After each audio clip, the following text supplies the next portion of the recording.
Bom dia, gente, paz e graça, muito bom. A gente está aqui hoje para celebrar a ceia juntos, esse encontro de família, de mesa. E eu tenho compartilhado uma coisa que para mim é muito forte no meu coração. Eu acho que a Bíblia diz que quando a gente pecou, os nossos olhos do invisível se fecharam e os nossos olhos do visível se abriram. Então a gente passou a ver a vida a partir do visível e não do seu invisível. Com isso, nós perdemos a capacidade de aprender. E quem não sabe aprender, conhecer, ele é treinado. Então, quando uma pessoa não sabe aprender, você treina ele. Um animal é treinado porque ele não aprende. Se ele pensasse, ele não era treinado. Um macaco de circo, porque ele não aprende, Mas ele vai vendo os benefícios do seu treinamento. Ele acha que desfrutar os benefícios do seu treinamento é aprendizado. Não, é escravidão. Então, o adestramento substitui o conhecimento. Então, às vezes, a gente é uma pessoa bem adestrada, porque se tornou absolutamente ignorante da pessoa que a gente é. Então a gente se comporta de uma determinada maneira para ser aceito, para ser reconhecido e para continuar desfrutando os benefícios. É tão forte isso que na vida de Jesus não aparece um currículo, aparece uma genealogia. Jesus se apresenta a partir de uma árvore genealógica que confere a ele senso de origem e de propósito. Quando você não tem consciência da sua genealogia, você substitui isso por um currículo. E eu tenho ficado chocado hoje em dia. O valor que as pessoas dão no currículo. Sendo que a única coisa que um profeta deveria ter para ser profeta era conhecimento e não currículo, porque senão ele não era um profeta. Ele só é um profeta se ele surpreender a falta do currículo. Então, o que você está criando dentro da sua casa? Um currículo ou uma genealogia?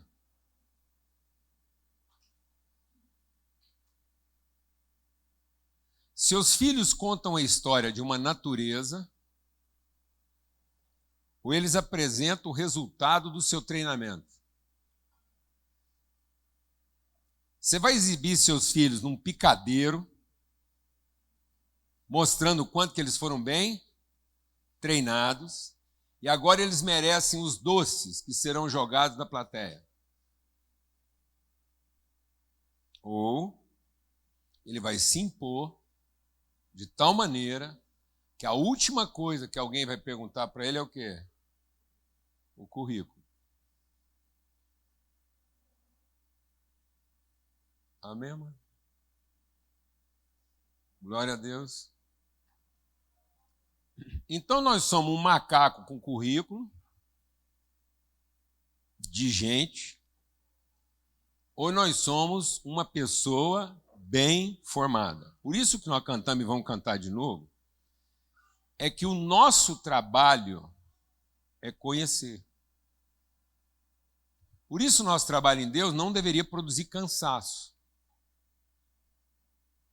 Porque ia produzir o quê? Conhecimento. E quem tem conhecimento não se cansa. porque não perde tempo tentando provar o seu currículo. Glória a Deus, amado. Aleluia. Então, o conhecimento, ele é retroalimentado. Então, quando você conhece, você retroalimenta, não é isso? É uma energia retroalimentada. Quanto mais você conhece, mais você quer conhecer, mais você pode conhecer. Então, isso é uma retroalimentação que não produz o quê? Cansaço. Agora, você não imagina o trabalho que isso dá. Porque não tem coisa mais trabalhosa na nossa vida do que finalmente deixar de pensar a partir do meu currículo e passar a pensar a partir da minha natureza. Para que aí eu possa formar um currículo que traduza a pessoa que eu sou e não um currículo que compense a pessoa que eu não sou.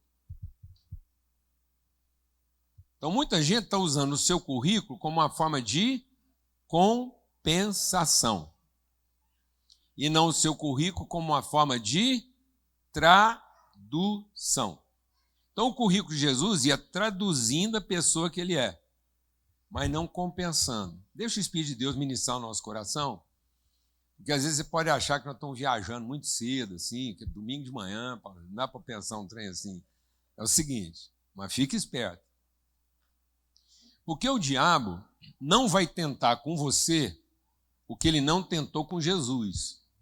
Então, Jesus em pessoa, no momento do seu desértico, Jesus no seu lugar desértico, desprovido de todo poder de circunstância, ou seja, Jesus no seu mais alto grau de fome e necessidade, ele foi tentado a provar quem ele era através do seu currículo. Então o diabo vai provocar em você não uma crise de capacidade. Ele vai provocar em você uma crise de identidade que dessignifique o seu currículo. Porque aí você vai passar a fazer tudo o que você pode fazer só para provar quem você é. Amém? Agora, sabe qual é o trabalho mais difícil? É você descansar. Amém? E falar, eu não estou aqui para resolver. Eu vou resolver. Mas primeiro eu estou aqui para aprender. E a hora que eu tiver movido apenas de convicção e não de necessidade, então agora é a hora de eu fazer o que eu sei. E isso dá um trabalho. Porque você não imagina, na hora da necessidade, o que a gente quer fazer? Usar o nosso currículo para resolver o problema. E não aproveitar a oportunidade para aprender. Glória a Deus, meu irmão. Cuidado. Porque ser um cara bonito, forte, inteligente, e tem muita gente que vai fazer você pensar que você é um macaco de grande porte. E tem gente que vai pagar ingresso caro para desfrutar a sua performance. Depois eles voltam para casa e não tem compromisso algum com quem você é.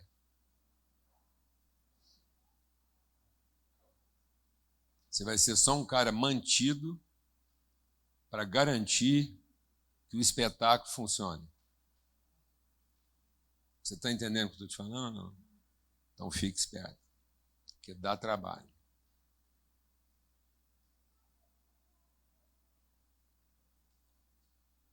Ontem, eu estou compartilhando esse testemunho, porque ontem eu peguei um ônibus de Congonhas para Guarulhos. Eu vou dar um testemunho bem íntimo, bem pessoal, mas porque se eu não contar, não tem outro para contar, é mais um testemunho. Porque foi uma coisa lá, eu e um amigo só. E entrei no ônibus ontem, em Congonhas, e o motorista gritou meu nome. E me abraçou, chamou os amigos dele. Ó, aqui quem está aqui no ônibus com a gente. E foi muito legal.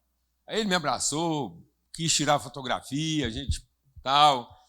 E aí depois ele queria me contar a história dele. Tanto é que a gente, depois que o ônibus parou, eu fui ouvir um pouco da história dele. Ele é um cara cristão de muitos anos. Hoje ele está com 61 anos. Mas ele desistiu da igreja. Ele não conseguiu mais encontrar na igreja ambiente. Os filhos dele congregam, a gente pôde conversar um pouco sobre isso. E ele falou assim, Paulo Júnior, você não tem noção há quantos anos você abençoa a minha vida. E enquanto eu vim de Congonhas até Guarulhos, dirigindo, veio passando um filme na minha cabeça de quantas coisas você teve participação na minha vida e que eu fui abençoado e por isso eu te acompanho. Aí ele falou uma coisa que eu vou dar um testemunho para vocês, assim, para te encorajar. Ele falou assim, olha, mas eu queria te falar, isso é lá, gente, lá no estacionamento de Guarulhos, o povo descendo. Ele falou, eu queria te falar uma coisa para te encorajar. Eu falei, pode falar. Ele falou o seguinte, esses anos todos que eu tenho acompanhado, eu vi muita coisa, vi muita gente fazer muita coisa. Mas eu tive uma ligação forte com você por uma razão. Eu falei, qual foi? Ele falou assim, porque você faz muita coisa, mas você se importa. E durante esses anos eu vi muita gente fazer muita coisa, mas eles não se importam.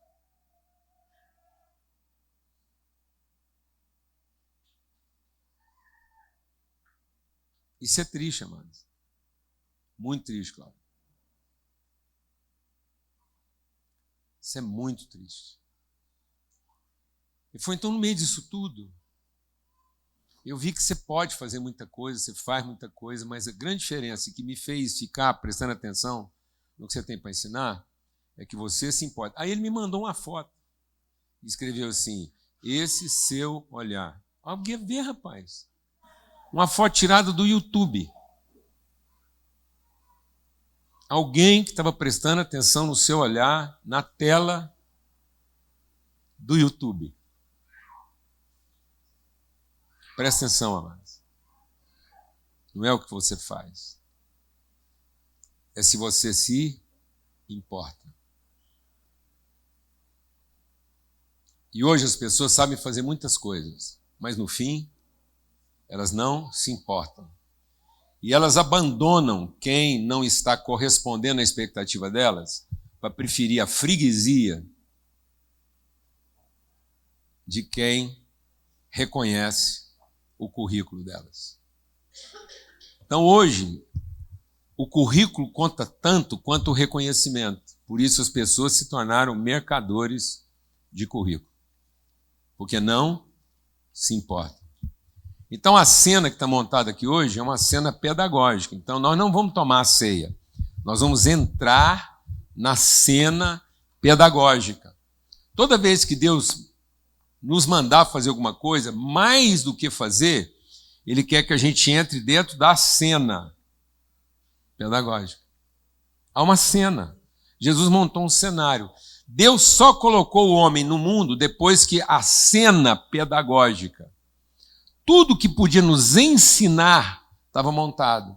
E hoje a gente deixou de prestar atenção no que Deus pode nos ensinar no cenário para ficar obcecado com aquilo que a gente pode fazer para mudar a circunstância.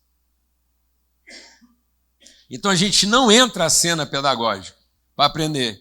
A gente entra o cenário performático para mudar. Então nós não estamos entrando numa sala para aprender. Nós estamos entrando como gladiadores para lutar uns contra os outros, para saber no fim quem é que venceu pelo seu currículo. Amém, amados? Vamos cantar este novo? E você vai falar assim, Deus, vai dar muito trabalho para mim descansar, mas eu quero descansar, amém? Glória a Deus. Vem cá, vamos sentar aqui.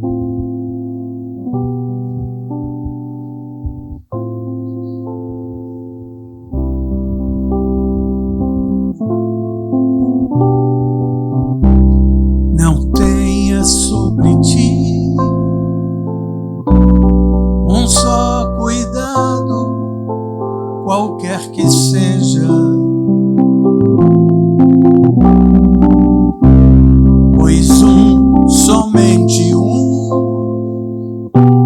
seria muito para ti. Daniel. É meu, somente meu, todo trabalho, e o teu trabalho é descansar em mim. É meu, somente meu, todo trabalho, e o teu trabalho é descansar em mim.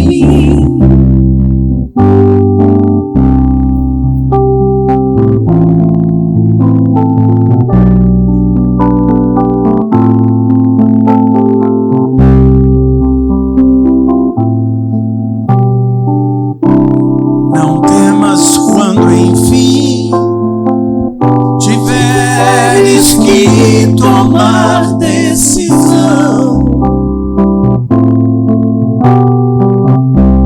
Entrega tudo a mim, confia de todo o coração. É meu, somente meu, todo o trabalho, e o teu trabalho é descansar em mim. É meu, somente meu, todo o trabalho,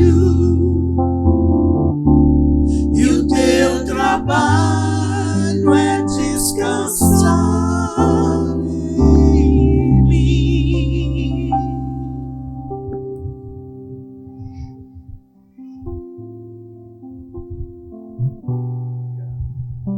Amém. Cláudio, eu vou provocar um assunto aqui hoje que eu estou precisando conversar. Eu estou precisando conversar com amigos.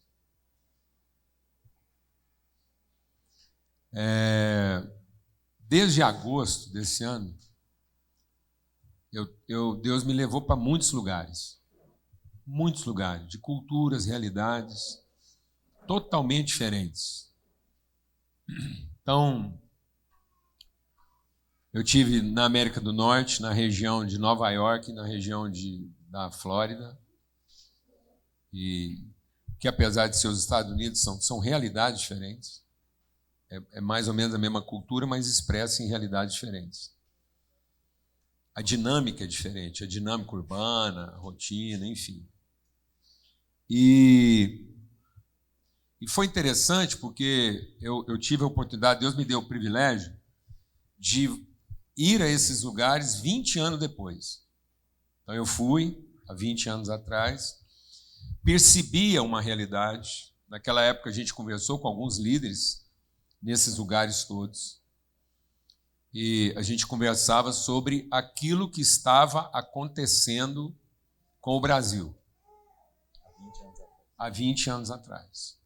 Qual era o cenário que se apresentava para a realidade brasileira há 20 anos atrás, no convívio com outras culturas? Ou seja, como que o povo brasileiro, na medida em que prosperava, porque o Brasil vem vivendo prosperidade, não dá para dizer que o Brasil é o mesmo de 30 anos atrás.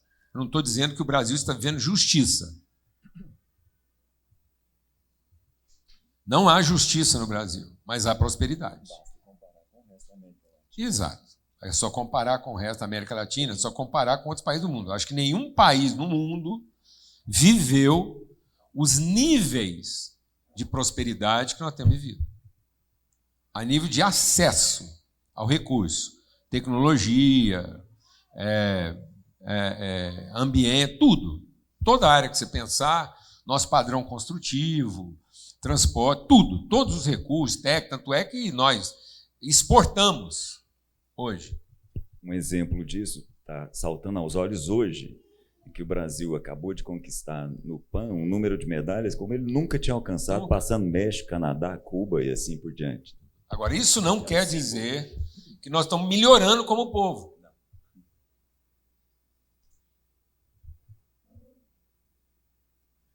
Eu fui assistir um filme no avião, São Paulo para cá.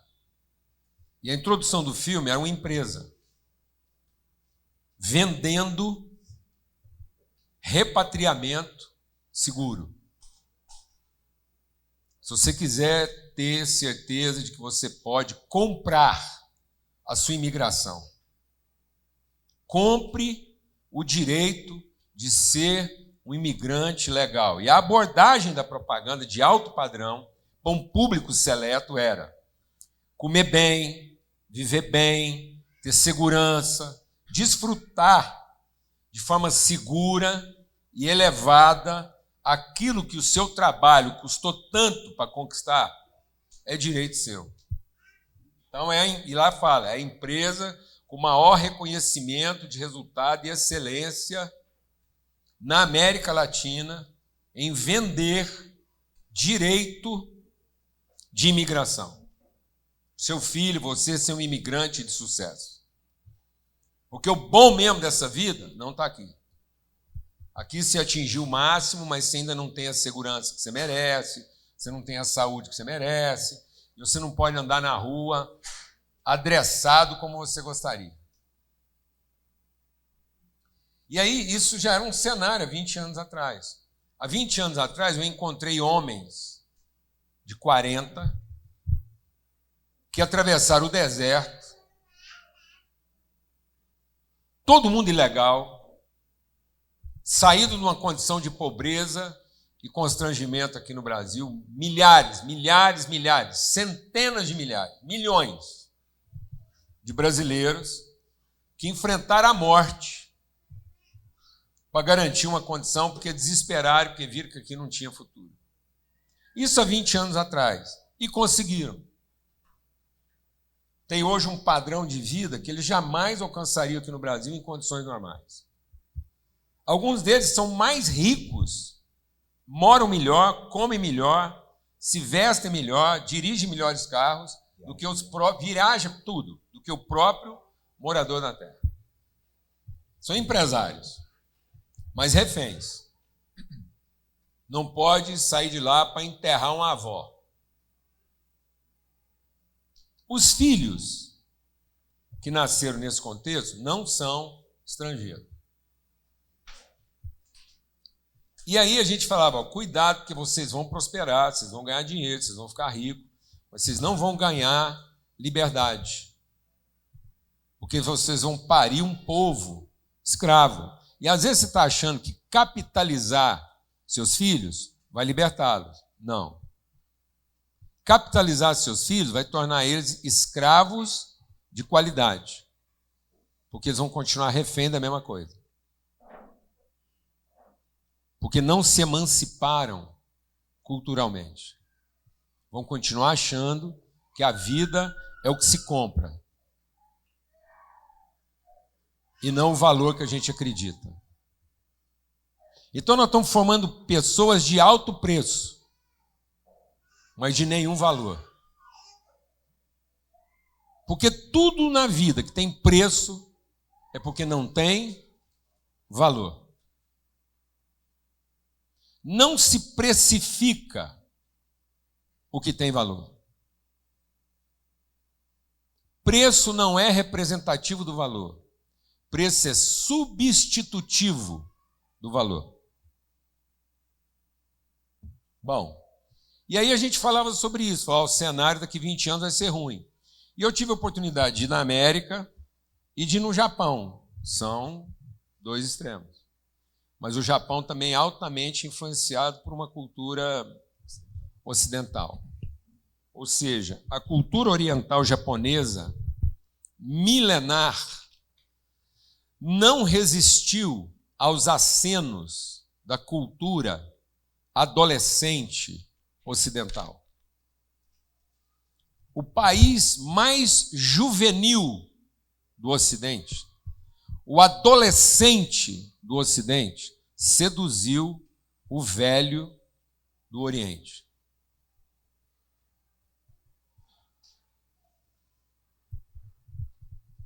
Brincadeira. E aí a gente foi lá na mesma época e alertou para todos os brasileiros. Falou, cuidado, vocês vão ficar ricos, vocês vão ganhar dinheiro, mas isso não significa que seus filhos vão ser pessoas o quê? Livres.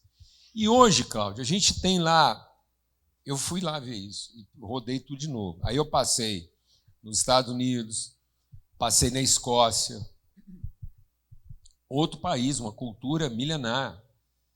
Eles estão achando que Edimburgo é 7.000 antes de Cristo. E já há estudos em Edimburgo, nas fundações de Edimburgo, calculando que Edimburgo pode ser 12.000 antes de Cristo. Dorme com um barulho desse, rapaz. Você consegue imaginar isso? Uma cidade organizada? Já existiu o Egito. Tudo, rapaz. E estava lá. Uma cultura impregnada de religiosidade. Passou por tudo. A religiosidade mística dos druidas, dos feiticeiros. Passou lá. E a religiosidade romana e a religiosidade reformada.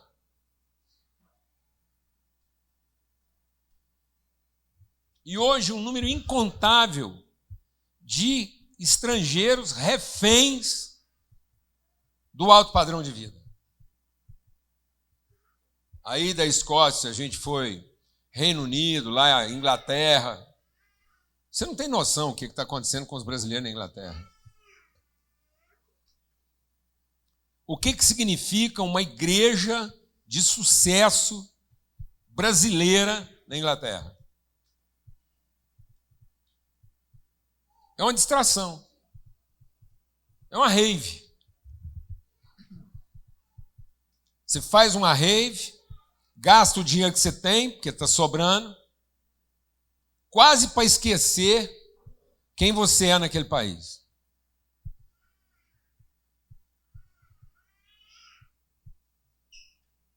É quase um ópio. E fomos. Rodamos. Portugal, Espanha, Suíça. Vai lá ver o que está acontecendo com a brazucada bem-sucedida. Sabe o que muda? O poder de compra. Poder de compra. A única coisa que você vai ver diferente no meio dessa juventude agora, com 40, então os pais tinham 40, hoje tem 60. Os pais estão apavorados porque não conseguem ter comunicação. Eles não se relacionam culturalmente. Boa parte dos pais deprimidos. Burnout, na quase totalidade da liderança das igrejas. Na liderança das igrejas, burnout.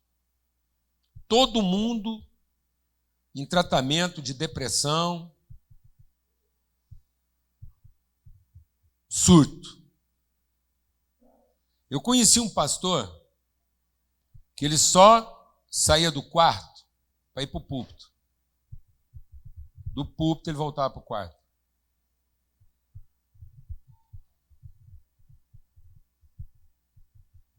Beleza? E aí você vai rodando e vendo o que está acontecendo. O cara passa dos 60 e ele fala, tá bom, e agora? E se eu ficar doido? E se eu ficar gagá? E se eu fizer xixi nas calças? E se eu não conversar nada com nada?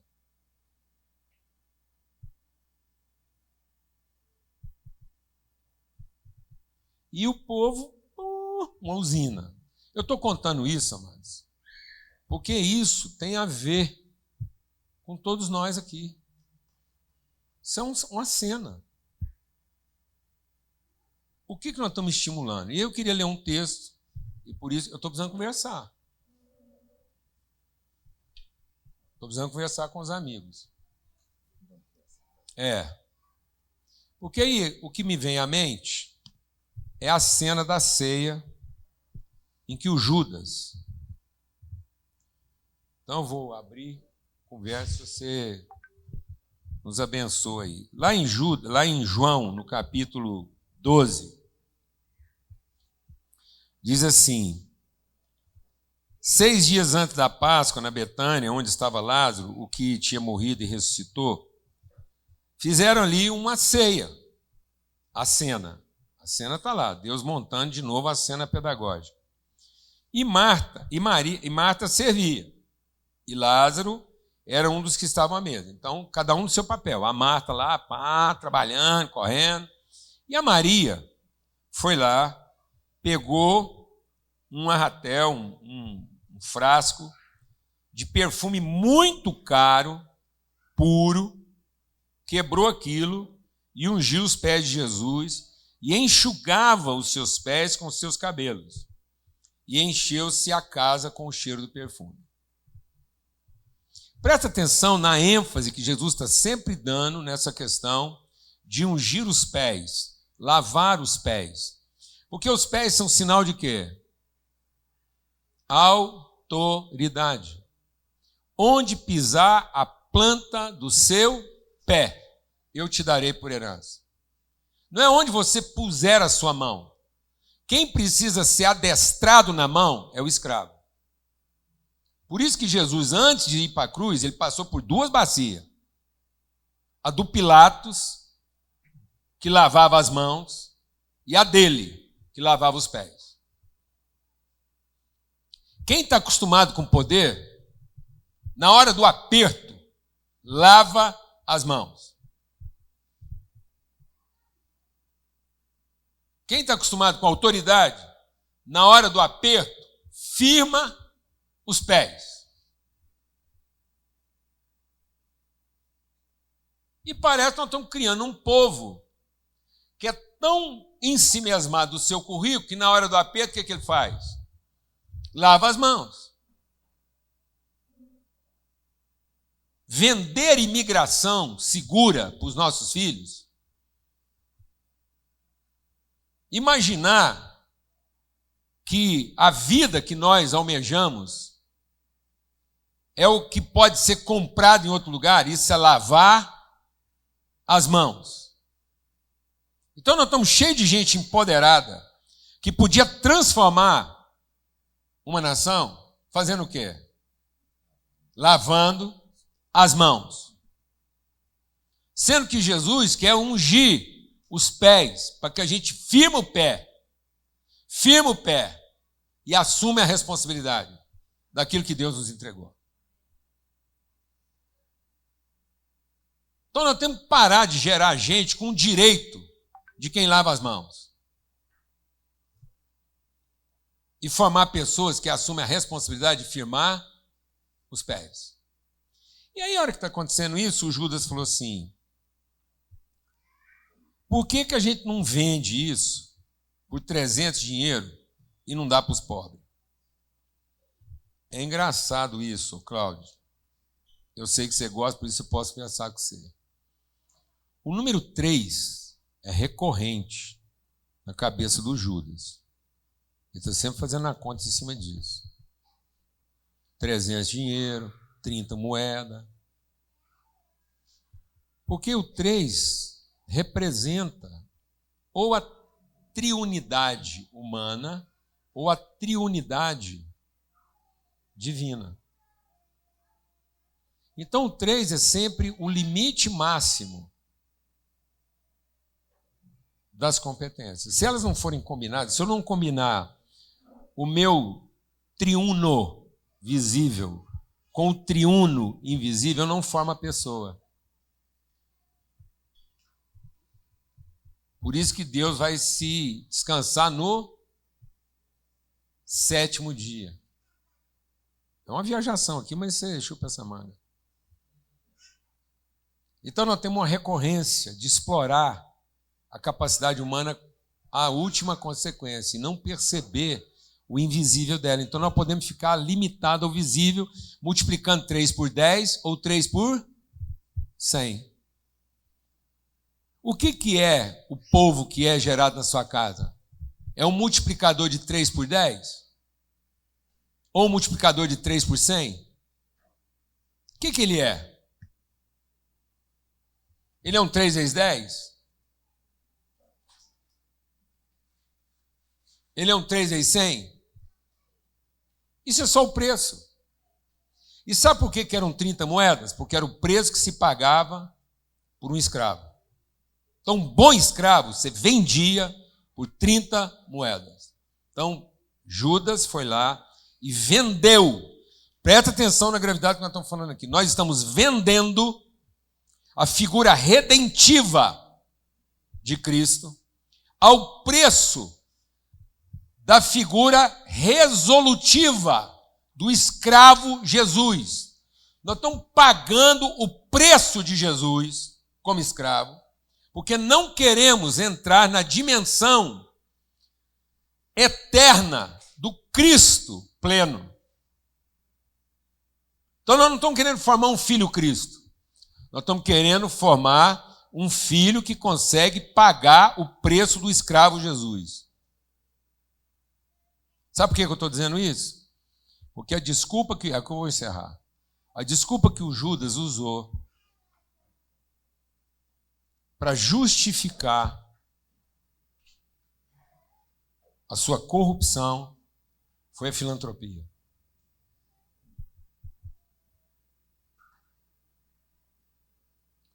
Por que a gente não paga a taxa dos pobres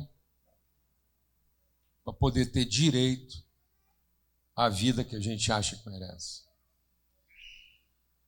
E eu creio que se nós não ultrapassarmos nesse país, de forma cristã, o limite abusivo da filantropia, nós estamos formando filhos escravos em todas as categorias sociais, porque eles são escravos da competência, dos que compram e dos que vendem. E aí não há redenção.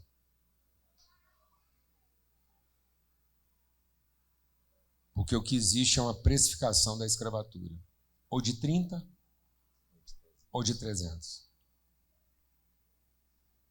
O de 300 compra 10 vezes o de 30 e o de 30 compra 10 vezes o de 3. Mas isso não é redentivo. Porque não cria uma cultura de família.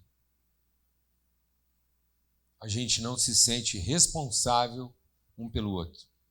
A gente só se sente no direito de continuar vivendo o que a gente tem para viver e pagando todas as taxas. Tanto é que os maiores pagadores de imposto no Brasil não fazem a revolução que o país poderia viver.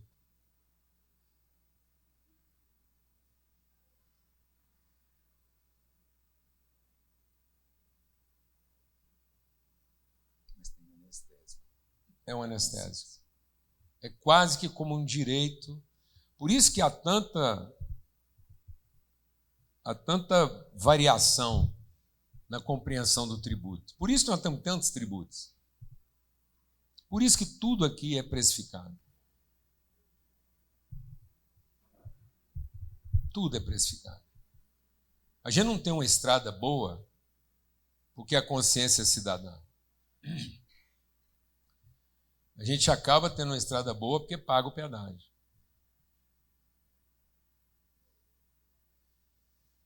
Aí a gente arruma um dinheiro para pagar o pedágio, paga e reclama se ela não ficar boa, se a empresa não prestar o serviço, a gente despede e põe outra.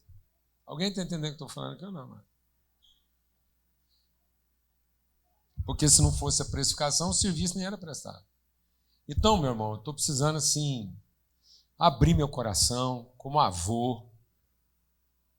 E agora nós vamos dobrar o número de netos lá.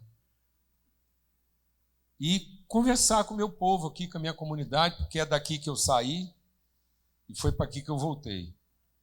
Trazendo na bagagem essa reflexão que passa por aqui. Será que nós vamos continuar trabalhando como quem acha que a taxa resolve? Ou nós vamos finalmente aprender a trabalhar como quem assume a responsabilidade? Será que, no fundo, eu vou pagar o pão do pobre ou vou repartir com ele o meu pão?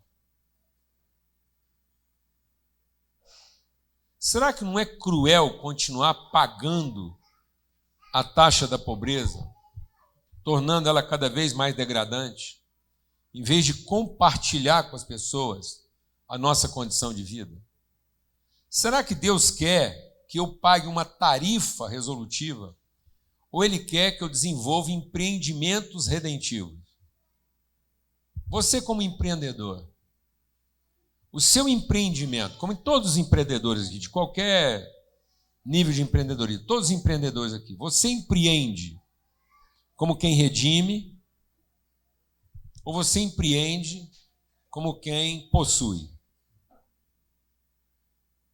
O seu empreendimento produz libertação para as pessoas que trabalham com você, ou o seu empreendimento te dá a sensação de que você finalmente garantiu o seu estilo de vida e está pagando a taxa para viver sossegado? Amém? Você que trabalha com estudante, você que está lá dentro do ambiente escolar, é um profissional, você está lá no meio corporativo, você teve a disposição de ir lá e gerar um produto, e estamos aí vivendo todas as agruras disso. Você, como qualquer um outro que viveu lá todos os dramas empresariais, e todos nós vivemos isso aqui, os sims e os nãos do meio empresarial, o que fica de pé, o que cai, tudo isso. Você é um homem vivenciado nessa área, não é um cara que acertou todas, não é um cara que errou todas, você está vivendo isso lá da forma mais dramática, e, enfim, estamos aqui para compartilhar. E aí? Eu vou dar uma volta antes de voltar no ponto onde você está, e aí eu vou pedir paciência e atenção de vocês, porque aparentemente eu vou desviar sem volta esse assunto, porque eu vou voltar no início dessa reunião, no texto que o Rafa leu aqui no início, e vou voltar no testemunho que você trouxe da pessoa lá, do motorista, aí na história. Eu acho que você não sabe disso, eu acho, talvez até você saiba. Há quase 20 anos atrás, quando nós nos conhecemos, já tem um tempinho, né? A primeira vez que eu ouvi compartilhar uma mensagem foi o texto que o Rafa trouxe. Foi a primeira mensagem que o Espírito te usou para mexer com a minha vida, que fala a respeito do momento em que Jesus chama os discípulos e diz para eles assim: afasta um pouco o barco, vocês vão lançar essa rede de vocês, depois de já terem tentado a noite toda, vocês vão lançar num lugar mais profundo. Vocês vão a águas mais profundas e vão lançar as redes de vocês em águas mais profundas. Tem muito tempo, e essa mensagem ela não tem saído da minha mente desde então. Por quê? Por que eu estou comentando isso com vocês? Todos nós, em todas as nossas fases, em todos os nossos momentos, lidamos com uma angústia profunda. Todos nós, nos seus mais variados níveis. Quando eu tinha 15, 16 anos, eu tinha um nível de angústia, eu tinha um nível de eternidade batendo dentro de mim, eu tinha um nível de acesso ao invisível e, ao mesmo tempo, de contato com o visível. E à medida que o tempo vai passando, ingenuamente, às vezes a gente tem a impressão que essas coisas vão diminuir, e elas não vão diminuir. Eu tenho gostado muito de fazer a análise dessa angústia que está dentro de nós e, lembrando desse texto, esse chamado de Jesus para águas mais profundas, esse chamado de Jesus para águas que eu não entendo, que eu não enxergo, e o sinal, o símbolo do mar nas Escrituras, de uma forma geral, é mistério. Então eu estou num lugar de mistério e o chamado de Jesus é para ir para águas mais profundas, onde os meus pés não alcançam. E mais, é nesse lugar que Jesus nos convida a lançar as nossas redes. Quando nós somos jovens, quando nós somos imaturos, nós tendemos a lidar com as nossas agonias como quem diz assim, não, isso não é nada. Nós tendemos a lidar com as nossas angústias como quem diz, não, isso aí é só uma coisa que passa. Só que todos nós sabemos que não passa. À medida que nós vamos amadurecendo, todos nós sabemos que a angústia própria da vida, as questões que envolvem as injustiças que estão ao nosso redor, elas não diminuem. A não ser que a gente decida por uma vida rasa. É uma possibilidade que não vai resolver. Também não vai resolver. Mais cedo ou mais tarde, a gente começa a buscar formas de falar assim, o seguinte, deixa eu lidar com as minhas angústias com alguma forma de anestésico. Então eu descubro algumas coisas na minha vida que anestesiam temporariamente a minha angústia. Isso pode acontecer de maneira ilícita, mas também pode acontecer de forma lícita. Eu posso fazer isso através da cultura, posso fazer isso através de filmes, posso fazer isso através de amigos, posso fazer isso através de confrarias, posso fazer isso através de bebida, não necessariamente de forma ilícita. Isso produz uma certa anestesia para as nossas angústias, mas mais cedo ou mais tarde, isso também não vai resolver. Mais cedo ou mais tarde nós vamos entender que não vai dar. E aí nós passamos por uma terceira etapa, que é a etapa religiosa. De uma forma geral, nós buscamos um acesso àquilo que transcende. Aí buscamos um grupo, buscamos reuniões, buscamos acessos, e aí quanto melhor a performance desse lugar, inclusive a anestesia pode ser até um pouquinho melhor. Mas mais cedo ou mais tarde isso também não vai resolver. E aí a resposta de Jesus é a seguinte, encara, mergulha, entra de cabeça nesse lugar com uma postura, a fé. E aí, nesses anos todos, aí, né, nessa volta toda que a gente foi dando, o processo de amadurecimento que tem feito com que as coisas caminhem tem passado por esse lugar, o lugar do invisível em fé, o lugar do invisível, aquilo que não se vê, e foi de onde você começou essa nossa conversa aqui hoje, né, no início, aquilo que os nossos olhos em algum momento deixaram de enxergar, o invisível, agora não. Então entenda, para as nossas angústias, para as nossas agonias, para essa eternidade que bate dentro de nós, só tem um caminho, o convite de Jesus para águas mais profundas. Não há outro caminho. Águas rasas não vão resolver. Anestésicos não vão resolver. Religião, inclusive a nossa, não vai resolver. Isso só vai potencializar ainda mais a nossa angústia. No entanto, lance as suas redes em fé. Porque nós somos chamados para viver por fé. O alimento das nossas vidas não é outro que não seja a fé. E aí agora eu volto. Essa volta toda foi para voltar para o ponto.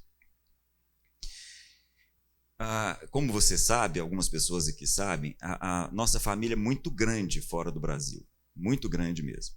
E desde que eu me casei com a Luciana, há quase 30 anos, a gente vai muito, e eu conheço muito bem essa realidade própria que você está comentando.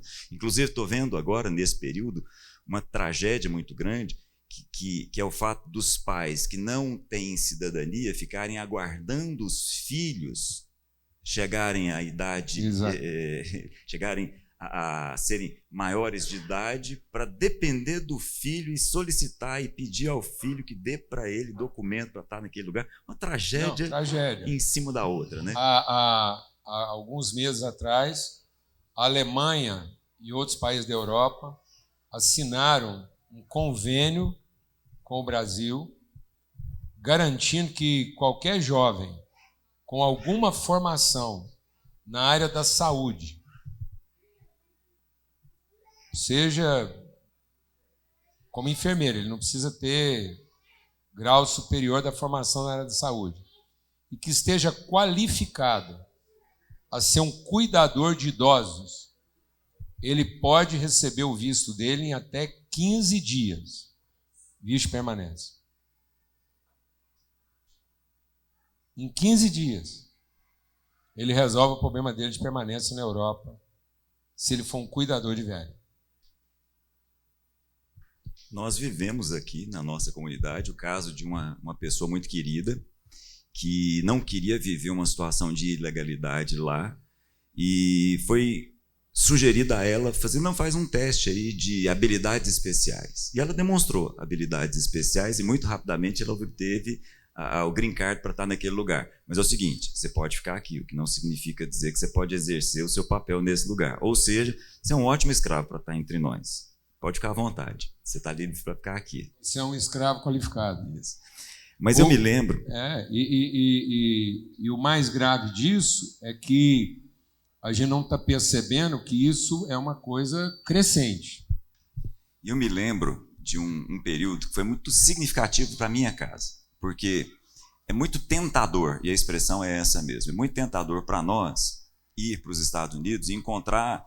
Para que vocês tenham uma noção, num aniversário da Luciana lá, no período da manhã, ela falou assim, gente, vamos reunir na casa da tia tal, para o meu aniversário, 100 pessoas. Só para ter uma noção. De um aviso de uma hora para outra, 100 pessoas para o aniversário. Então a família é muito grande, quando a gente vai para lá, a gente é muito tentado a estar naquele lugar, porque quando a gente está ali, a gente está de férias, é sempre muito gostoso, todo mundo recebe a gente, não apresenta nenhum problema grave, tudo sempre gostoso.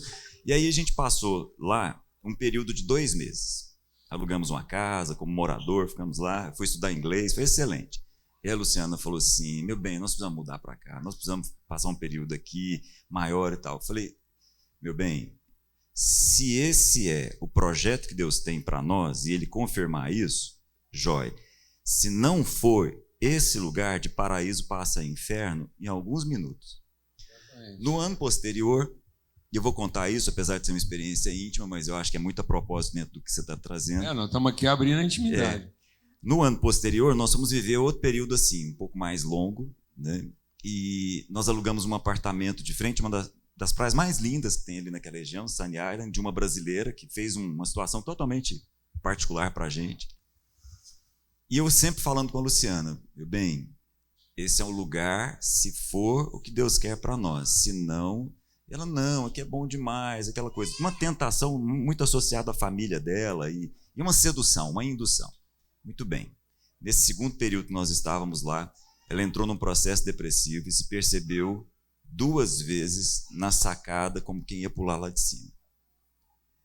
E aí ela foi entender do que nós estávamos conversando. Se isso é projeto de Deus para nós, é uma coisa. Se isso é fé, é uma coisa. Se isso é fuga, é uma outra coisa completamente diferente. De cobrir nossas carências. Amados, queria dizer uma coisa, a gente vai repartir o pão aqui agora. Sabe o que não falta para gente competente no mundo inteiro? Vez. Todo mundo bom de serviço tem vez. Mas sabe o que transforma a humanidade? Voz. Não adianta você formar uma pessoa que tem vez em qualquer lugar do mundo, mas não vai ter voz. Sabe o que os principais líderes do Brasil não têm hoje no mundo? Voz. Sabe que todos os líderes do Brasil hoje, jovens ou velhos, têm no mundo vez. Todo mundo quer um líder brasileiro. Todo mundo quer um líder brasileiro na sua conferência. Todo mundo, todos os principais ministérios do mundo querem ter parceria com o Ministério Brasileiro. Então, se você for um líder no Brasil, buscando uma parceria no exterior, vai fazer fila de gente querendo ser parceiro com você. Sabe por quê? É a garantia de que o que ele tem para entregar vai escalar.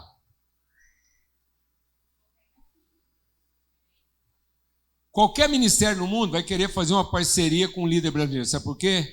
Ele vai vender 30 ou 3 mil. Então ele quer uma parceria com o líder brasileiro. Paga viagem. Vai para a conferência. Sabe por quê? Porque todo líder brasileiro significa que ele vai vender 10 vezes mais livro, ou 100 vezes mais livro, ou 1000 vezes mais livro. Sabe o que você não vai ver um jovem líder brasileiro que fala com milhões de pessoas aqui? Subindo numa plataforma, numa conferência lá, para dar a direção. Ele vai subir para dar, sabe o quê? O testemunho. Aí ele vai dar o testemunho do que está acontecendo, avivamento, os números, igreja cheia. Aí todo mundo vai empolgar com aquele negócio e vai ser levantada uma oferta para investir no Brasil. E eles vão investir. Igual investe numa fábrica de carro, igual investe numa indústria de sardinha. Estão entendendo ou não? Ou tem que ser mais claro? Investe. Vão pôr milhões de dinheiro. Sabe a quê? Para vender os carros. Para garantir a venda da lata de sardinha. Sabe que dia que um cara desse vai ter voz nesse mundo? O dia que a gente for transformado em entendimento aqui e começar a investir de maneira consciente, intencional, nos nossos valores, naquilo que a gente representa como pessoa e não como capacidade de serviço. Amém, amados? Nossos filhos não estão usando TVs. Para TVs eles ficam mesmo aqui, ó. E nós vai tudo morar na beira do Araguaia. Quer o melhor lugar do mundo para TVs?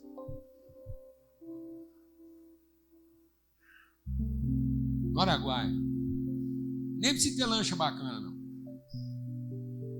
Canoa de pau não resolve lá. Minha primeira vivência com Araguaia foi um homem de 60 anos de idade empurrando uma canoa de pau com um bambu de 5 metros. Subi no rio para pescar com linha de mão. Não precisa de muita coisa não para desfrutar do Araguaia. Vamos trazer a humanidade para cá, porque aqui todo mundo tem vez. Então, não trabalha muito não. Se for só para o seu filho ter vez, 300 quilômetros. 300 quilômetros, seu filho vai estar no lugar melhor do mundo para ter vez. No inverno, céu estrelado. Amém? Peixe bom, conversa boa, fogueira, moda de viola.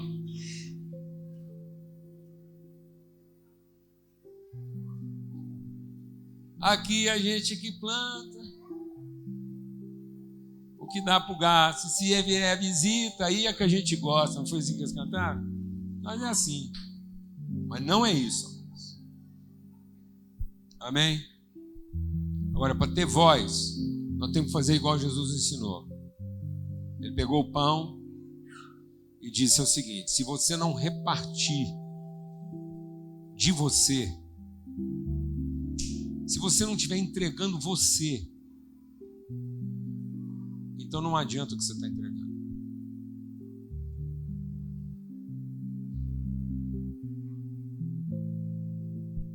Porque entregar uma parte do que a gente tem vai dar para as pessoas o quê? Vez. Mas repartir com elas quem a gente é vai dar para elas o quê? Voz. E os nossos jovens não estão precisando mais ter vez.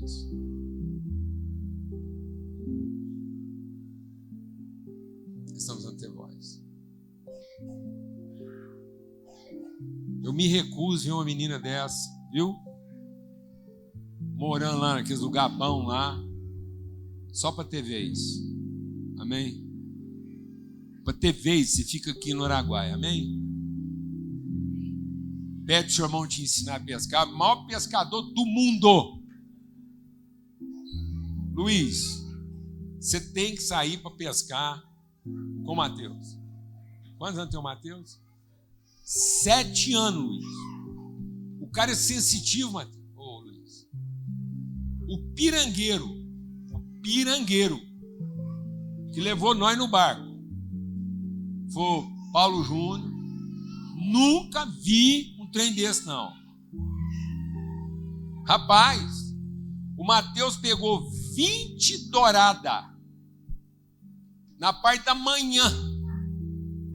Eu mal consegui trazer 2 para a canoa. O pirangueiro experiente pegou 3. E o Mateus me dando aula, falou assim: Paulo Júnior, é ali, ó. Você joga ali, vem mexendo. E os trem, pá! Aleluia. Nossos filhos precisam ter voz. Naquele dia eu ouvi um homem de 7 anos vencendo todas as limitações dele. Para ser o que na minha vida? Voz. Deixa eu te ensinar, Paulo. Deixa eu te ensinar a pescar. Glória a Deus, amados. Amém? Então a gente tem que repartir de quem a gente é. E não qualificar as pessoas em cima do que a gente tem. Porque a pior desculpa que nós podemos usar para tornar a pobreza ainda mais desgraçada é a filantropia. Que ajuda as pessoas a terem vez naquilo que a gente come, mas não ajuda elas a ter a voz que elas podem ter. Amém? Vamos repartir o pão? Amém? E aí você não vai embora não, porque a Cissa resolveu hoje fazer o batismo dela aqui com todo mundo. É isso mesmo? A casa inteira. Glória a Deus. Ó que benção. Então você vai segurando a onda aí, que está dentro do horário ainda. Lembra do rito. Vim para cima, o pão para baixo, que ele é uma bandejinha. E com bandeja você pode repartir com alguém, amém? Então abre a sua bandeja e compartilhe o seu pão.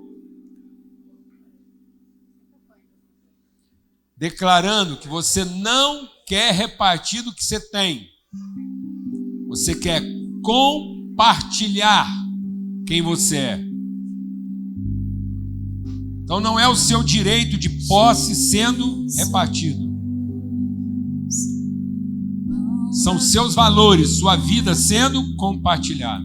Se você não estiver compartilhando a sua vida, pelo amor de Deus, não reparta suas posses.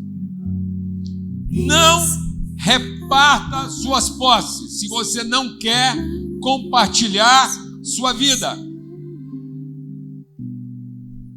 Porque repartir as posses sem compartilhar a vida foi a desculpa do ladrão. E a desculpa do ladrão no ambiente religioso é a filantropia. Usar os pobres para justificar o seu direito de posse. e não ter que compartilhar a vida. Amém? Comei dele todos. Aleluia. Jesus, pão da vida. Jesus, luz do mundo. Príncipe. Agora você segura seu cálice aí só um minutinho. Bebe não. Segura ele com cuidado para não manchar a roupa. Cuidado, que esse vestido seu aí é. Tô de olho aí. Lá em casa são 4. São 5. É bom, mas dá trabalho. Lá em casa são 5, fique de olho. Então é o seguinte: você segura o cálice que nós vamos brindar isso juntos. Vem cá, Cissa, com a família toda. A Cissa, que na verdade é Cecília. E o Júlio, o Tomás e a Iris. Amém? Todos vão passar pelo batismo? Só você? Eles são testemunha disso. Amém, graças a Deus. Pode ficar aí à vontade, onde você quiser. Tá bom? Vem cá, Cláudio.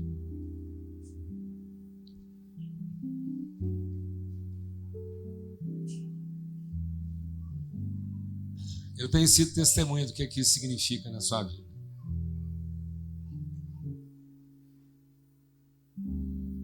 E eu tenho visto como o seu olhar foi se transformando todos os dias num olhar de quem se importa. Quando eu te encontrei, você tinha um olhar de quem tem medo. Você era mais ansiosa que angustiada. Não é verdade? Primeira vez que eu olhei seus olhos, eles eram olhos de quem tem medo do futuro, da vida. E hoje é o olhar de quem se importa. É doído. Não é verdade? Amém. Quer falar alguma coisa? Amém. Aleluia.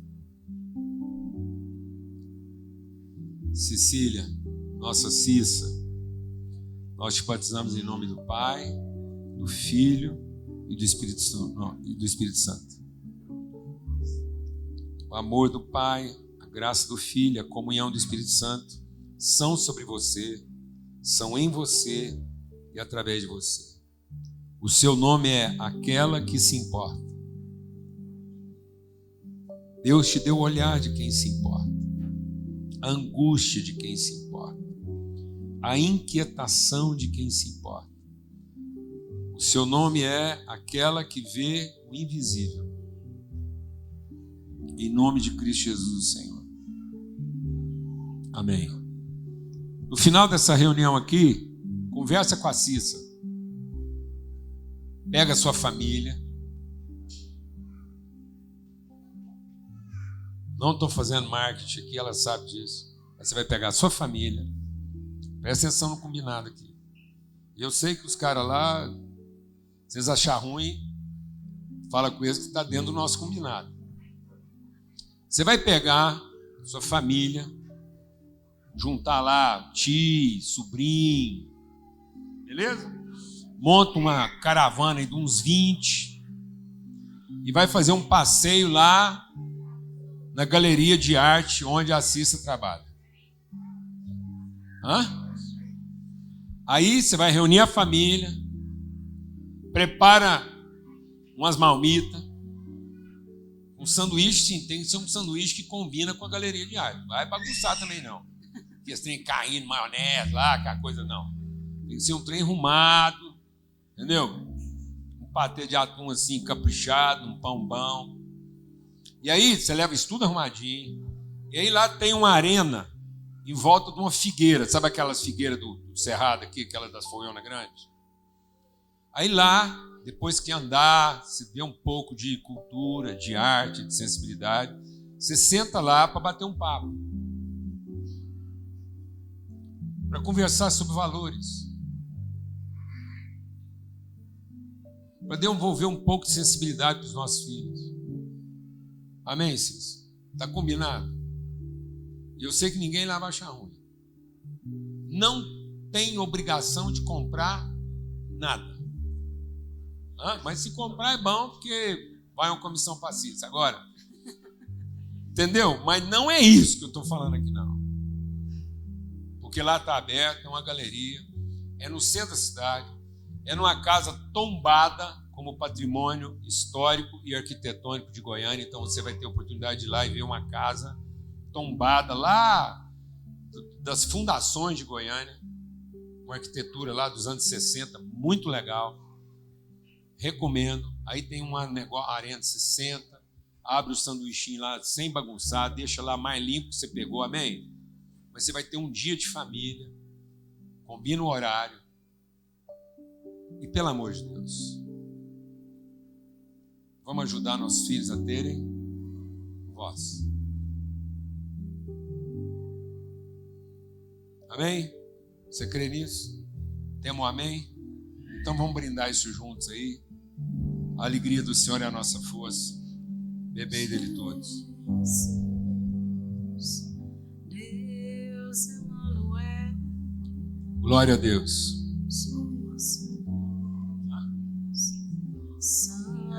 A filha, a Isa é filha do Cirão Franco, né? Vem cá, menina. Aí, ó. Patrimônio nacional. Viu, minha filha? Você sabe o que a capetada está querendo fazer com você. Ensinando para você que tudo nessa vida é ter vez. Para ter vez, nós tínhamos ficado quietinho lá no céu. E não tinha que enfrentar essa bagaceira aqui. Amém? Você tem uma herança, um legado de quem tem voz. E aí eu queria colocar um desafio. Colocar um desafio para o Luiz e para a Silvinha, para outros aqui, para o Ricardo, para a Ana, para todos aqui. Colocar um desafio aqui. Eu estou recebendo uma visita aqui de um dos caras, que foi um dos corações que abriram aqui nessa cidade para me receber.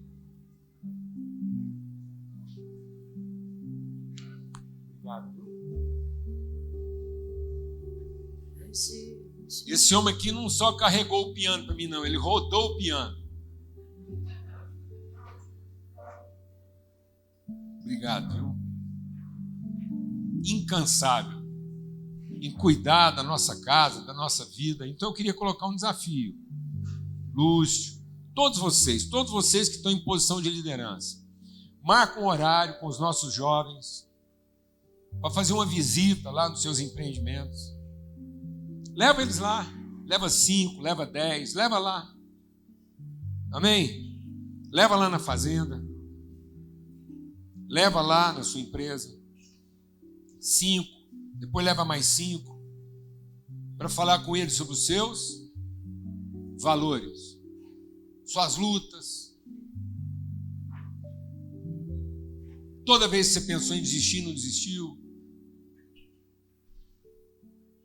leva lá, tira um tempo, faz isso uma vez por mês, reparta o seu pão.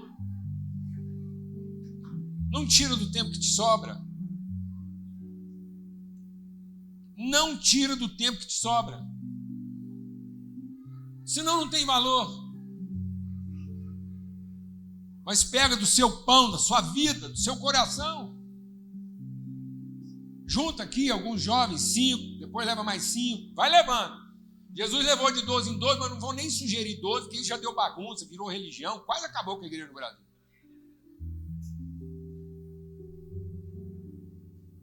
Leva o número que se tiver no coração. Amém? E reparte. Se precisar ajudar a pagar a van, nós pagamos. Glória a Deus. E reparta a sua vida. Reparta o seu coração. Chora com eles. Fala para eles quantas vezes você pensou em desistir. E não desistiu. Fala para eles dos seus sonhos. Porque ouvindo a sua voz, eles vão começar a perceber que não é suficiente ter vez. Pega uma turma aqui, Deus, só para te fazer uma visita. Amém? Leva umas 3 de cada vez. Amém? E abre o seu coração. Reparte. Ensina. Transforma. Esse é o meu corpo que eu ofereci. Mas não vai lá do que você tem e tira um pedaço que te substitua. Mas pega algo de você e compartilha o que te representa. A forma filantrópica é uma forma de se fazer substituir pelo que a gente tem. Mas a redenção está em compartilhar de quem a gente é. Glória a Deus. Em nome de Jesus. Quer falar alguma coisa?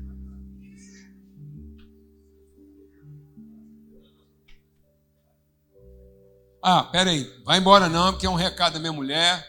Se você for embora agora sem ouvir o recado dela, você morrer hoje, talvez você não vai para o céu. Então põe aí, por favor. A Alana está lá em Floripa, misturada com a netaiada lá. Você sabe que desde o dia que nós fomos embora, vai fazer 2 meses, rapaz, que a Alana está fora de Goiânia. Você consegue imaginar um trem desse?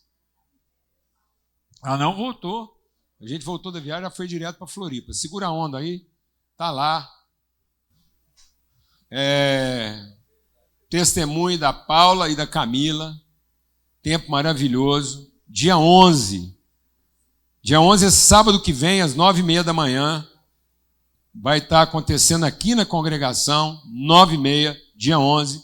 Maternidade, fé e trabalho. Como é que essas mulheres estão vencendo o desafio da maternidade e produzindo ainda no ambiente de trabalho. Amém? Outra coisa, lembrando você que é só até quarta-feira a oportunidade de você doar alguma coisa, que você queira doar para o nosso bazar, que vai ter o brechó lá em Uberlândia, dia 11. Então, dia 11 também vai acontecer lá em Uberlândia o brechó do Missão África. E aí, se você tem alguma doação que você queira fazer, traz aqui, segunda até quarta. De segunda a quarta nós vamos estar recebendo e depois nós vamos encaminhar isso tudo lá para Uberlândia para ser vendido lá no dia 11, tá bom? Fala aí. Bom, gente, nós temos um projeto com homens nessa cidade. Nós queremos influenciar a voz, né? Os nossos homens são fundamentais nessa consciência de termos voz. E nós temos um projeto que chama No Fio do Bigode, que é um trabalho onde a gente, todo mundo aqui conhece esse termo No Fio do Bigode, é um termo de honra, né, de negócios, e a gente se encontra uma vez por mês, temos almoço, e às vezes alguns homens recebem outros homens nos seus negócios para falar desses valores, para compartilhar o que eles são, né? Nós temos essa prática. E em dezembro agora nós vamos fazer um summit aqui para 150 homens. Vai ser um momento transformador, e eu gostaria que você fizesse parte disso, tá bom? Hoje eu não consegui providenciar o QR Code aqui a tempo, meus companheiros não enviaram para mim ainda, mas você já está sabendo, você pode falar comigo, tá? E nós vamos ter esse evento aqui, e eu gostaria que os homens viessem, viu, Jorginho? Tá vendo você aqui? Queria que você fizesse presença, porque nós queremos influenciar essa cidade através dos seus homens de honra, amém? Nós temos, vai ser um sábado a manhã inteira, né? Das 8 a 1, palestras de 10 minutos, de 20 minutos e 30 minutos aí. Nós estamos com pessoas fantásticas aí, tá bom? Voluntários para o Ministério Infantil, por favor, fotografe esse telefone aí para você cooperar, participar. É uma das formas também de você repartir sua vida, tá bom? Vamos em paz. Uma boa semana para todos. Em nome de Jesus.